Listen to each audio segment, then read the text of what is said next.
Hey guys, it's Ryan. I wanted to talk to you guys today about something that's been on my mind lately. I wanted to talk about the Mandela effect. Okay.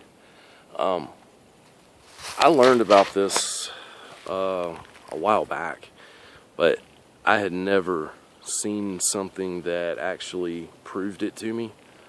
And anyway, the Mandela effect, for those of you who may not be aware of it, it is a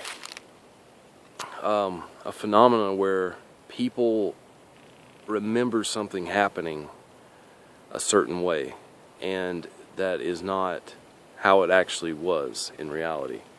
Like, the reason they even call it the Mandela effect is because there is a mass amount of people who remembered Nelson Mandela dying while he was incarcerated. And they actually remember news articles and headlines and stuff like that about this, and it never happened. So I wonder why in the world all these people remember it, but it never happened. So anyway, that's the Mandela effect. Now, the way the Mandela effect got me is I was at Books A Million about a year ago. I was checking out, and the girl that was ringing me up was telling me about the Berenstain Bears, saying something about it. And I didn't really grasp what she was telling me, because I guess the way she was conveying it to me. But she told me just to go Google it, and so I did. I got home and Googled it. And I lost sleep over this. This was something that was just so profound to me. The Berenstain Bears, I always remembered them with the name being spelled with an E. Berenstein, Bears. Okay. Now the name is not spelled with an E, it's spelled with an A. Berenstein. Berenstain Bears. Okay. I remember my mother reading me those books. She was big on reading to us when we were kids. And I remember her reading those books to me. And she was one of those people who, she was born in upstate New York. And she is very articulate. She always says things correctly. And, says them like they're supposed to be. She has very good phonemic awareness. And, so she always said, when she read us those books, she always said Berenstain Bears. And she grew up in Tennessee. And the neighborhood she grew up in, she said, was predominantly Jewish. And so there were a lot of Steins and stuff like that in the neighborhood. And that's how they all said their name. And that's how she said the name of those bears. I remember it clearly. And not only that, I remember seeing it spelled with an E. I remember it distinctly. And I have I'd say, semi-photographic memory. Some things I can clearly see that I remember. And that is one of them.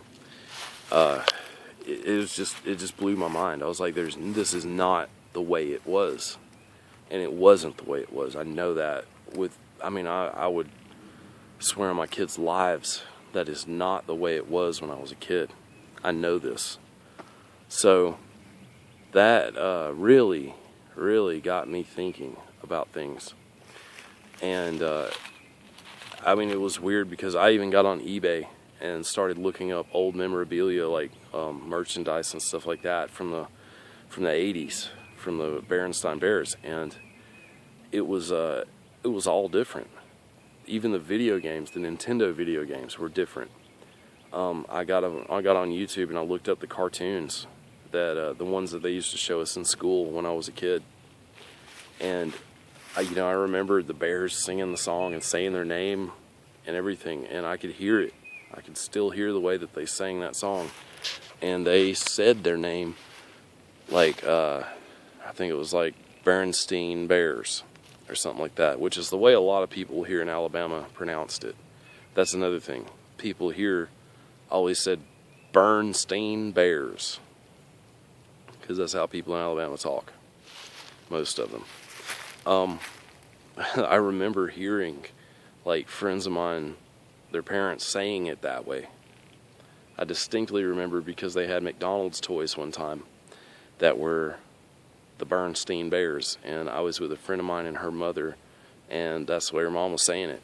Now, if it was Bernstein Bears, Stain Bears with the A, people would have said it that way, and I would have remembered it that way, because a kid will remember the word stain being in the name of a cartoon, or, you know, some kind of characters they have been exposed to all their lives. You know, that's something that would stick out to a kid. Okay, it never stuck out to me. It would have stuck out to me. I know that. I know myself. I've been like, stain. What's that all about? So anyway, I don't know. It just, it really got me. And it's, to me, it served as proof that somewhere, at some point, everything kind of changed. It was like we were all unaware of it, but it changed. Things changed. I don't know if we fell into a parallel universe, or if we just, someone went back in time and changed something. I don't know what did it, but something changed. Something changed. The cartoon changed. The lunchboxes changed. The video game changed. The books, all of them changed. And I have a first edition book of the Berenstain Bears, and it changed. It's not with an E, it is spelled with an A. And according to Jan and Stan Berenstain, the people who actually created the series, according to their son, that's the way it's always been. He says that is how their name has always been spelled. That's how it was on his birth certificate. That's how it was on their death certificates. And that's actually how this came about, I think, is the way, is when Jan Berenstain died. People started, like, calling into the newspapers and stuff, telling them they misspelled their name. And they were like, no, we didn't. So, I don't know, but there are millions and millions and millions of people who remember it the way I do. It's unreal. They remember it clearly, like I do. However, what's even more intriguing is some people remember it with an A, from back in the day with an A. I've only talked to one person who remembers it spelled with an A, and that was my mother's cousin, her first cousin. Someone I've known all my life, so I know she didn't just come into the picture whenever the universal quantum shift happened or whatever. But I mean, I've known her all my life, and she remembered it with an A, always being with an A. It's so weird. Some of us were in the E universe, and some of us were in the A universe, and we just happen to interact sometimes, I guess. I don't know. But I think this has a lot to do with the Sasquatch. I really do. I don't think that they did this. I'm not saying that. Of course, I don't know. I don't know who did this or what did this, but I'm not saying I think they did. What I am saying, though, is if this is possible, and it is possible because it did happen, then why is it so far-fetched to think that they can travel interdimensionally? Why is that such a far-fetched theory? If something like this can change like that, and it did, it changed. It's not just a figment of a million people's imagination. It changed. So if that could happen, then why is it so crazy to think that these beings, not just them, there may be thousands of them that can do this, have the ability to go back and forth in between parallel dimensions? Maybe not even parallel dimensions.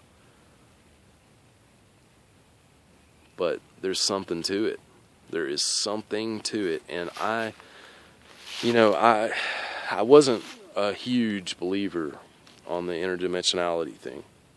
I didn't, preach it, and I still don't, but I don't dismiss it. I don't dismiss it at all, because it could happen. I'm not even joking. Like, when I learned about this, I lost sleep over it. I laid in bed thinking about this so much because I think a lot. A lot more than I should, probably. I know it's been my downfall at times, but I overthink things. And, man, I thought about this for weeks and weeks because it was proof. It was undeniable proof to me that something shifted, something changed, somehow or another this happened. It's proof that things we can't explain happen. And I can't explain how something could travel in between dimensions, but it can happen. It can happen. If this could happen, that can happen too. That's what I'm saying. I'm not saying it does happen. I'm not saying it will happen. I'm not saying anything like that. I'm not making any claims about it except for that it is possible. Because this is something I didn't think was possible. I didn't think something could change like this. So, I just wanted to give you guys something to think about because it's something I still think about. And I learned about this probably over a year ago. I'd say yeah, it's been a while that I've known about this, maybe 2 years. I don't know. I can't remember exactly when I was in Looks Million and she told me that, but I know that it was profound for me, and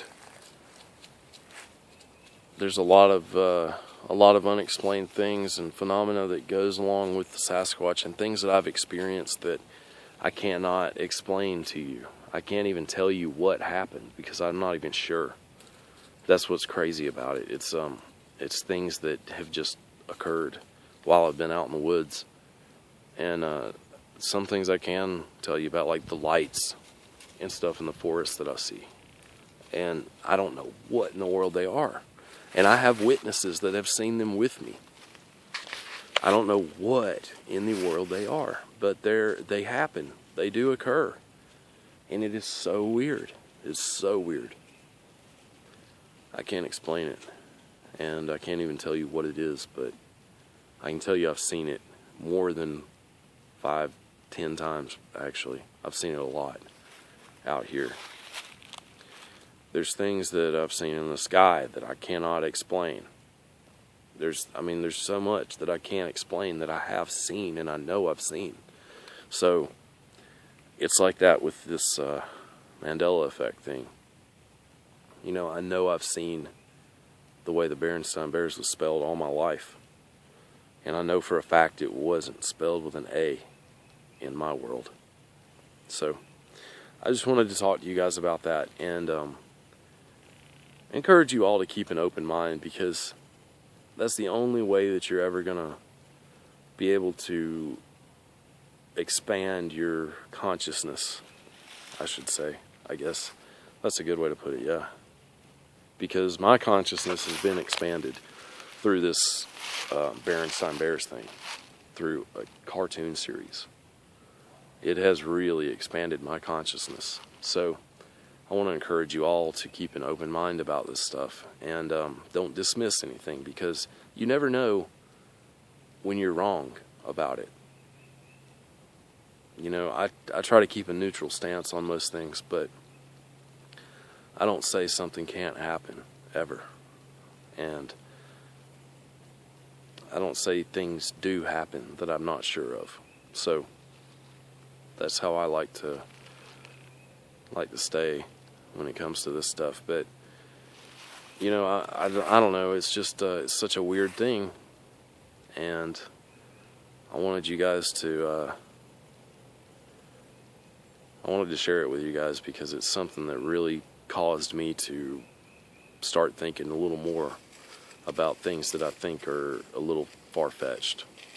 So that's all I really wanted to say.